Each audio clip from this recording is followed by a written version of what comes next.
Welcome back everybody to our channel. Life Snapshot. Evelyn, Greg and Muttley here from Australia. Our channel just consists of our costs day by day living here in the beautiful Down Under. We've got some videos there, check it out. Cost of living, our holidays overseas. We did Japan last year. We're going to do Hong Kong in about 6 weeks time. We're so looking forward to that. Thank you to everyone so far supporting us. We really do appreciate it. Leave comments down below. We love interacting with other people, especially around the world. So check out our other videos, and it's your first time here, we really appreciate you dropping by and consider subscribing. So today I wanted to do a little bit of a product review. We got these ID blocker wallets delivered, and I'll tell you a quick story why we did this. First of all, here it is. We got two. Okay, kind of a 2 for 1 if you want to call it. $50 plus $10 delivery. So if you halve that for each one, $30. But before I get into that, reason why is we went up to Sydney about 6 months ago. I live rural south of Sydney, about 2.5 to 3 hours drive from Sydney. There's a tiny little village, not much going on down here. But we went up to Sydney. We stayed at Darling Harbour, and by the end of the night I received a text from my bank, NAB, saying there's been some suspicious transactions done.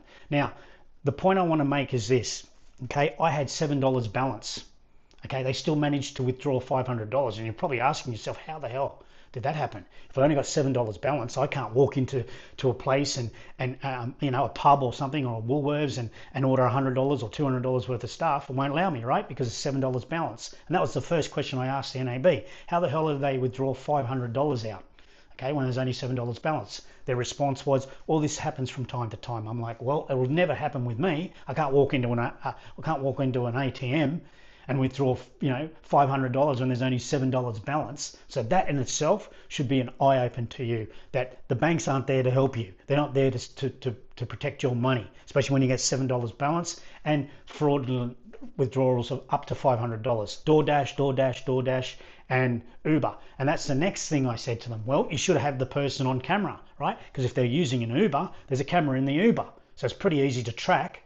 Okay, not to mention the DoorDash. The DoorDash would have had an address. They would have had to take it to an address, okay, to finish the transaction. So this would be pretty straightforward to find these people who are doing the fraudulent transactions. Well, of course, I don't know what the outcome was, but I certainly spoke to them in that way to say, hey, you guys can easily, you know, investigate this.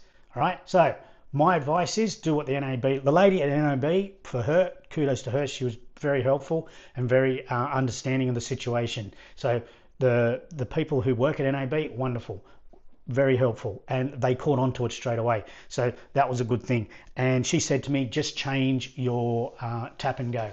So my advice, if anything you want to take from this video, is go into your internet setting, internet banking, change it from tap and go, and always put a pin, okay, and then you've got no problems. These people wouldn't have been able to use my card. It was just lucky they only had $7. The conclusion, the ending of this was I got my $7 back. So hey, whatever. Right, so lightweight, seems to be, you know, good quality, nice hinge, and you get it and you pop it open like that. Okay, so right, there's my cards. I've filled this thing up. And as you can see, all right, okay, so you've got a bit there, there's one that fits there, a couple of fit there, and a couple of fit there. And I suppose you could probably put some notes in here, some money, but let's just see. I'll find out how many cards this actually fits. So we got 1, 2, 3 in the first compartment, 1, 2 in the second, so that's 5, 1 in the next, that's 6, and then 1, 2, 3, 4. So that's 10 cards I can fit. Okay, 10 cards in here. So if you got more than 10 cards, this is kind of not going to work for you. But as you can see, they've got a little thing there, but I just put the cards on. I put the cards underneath that because of this little thing here. You can't fit more than 1, 2, 4 cards there. So all up 10 cards I could fit in here.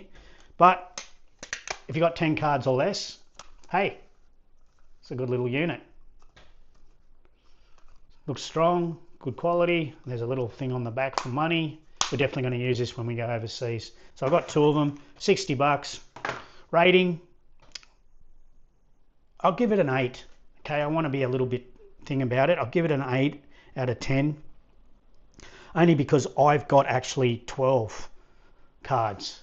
2 of the cards I sort of don't want to use. I don't have to have on me all the time. Is my boat license and a membership for No Limit Hold'em Poker. So yeah, I would. That's why I'm giving it an 8. It works and it says what it does, but it needs to be just maybe a tiny bit bigger, which you could make it a tiny bit bigger, and then you could just fit 12 cards in it. So maximum 10 cards, probably some cash on the back there. Looks good, strong. 8 out of 10. There you go. All the best, guys. Thanks very much for watching. Stay happy, stay healthy, and look out for the next one.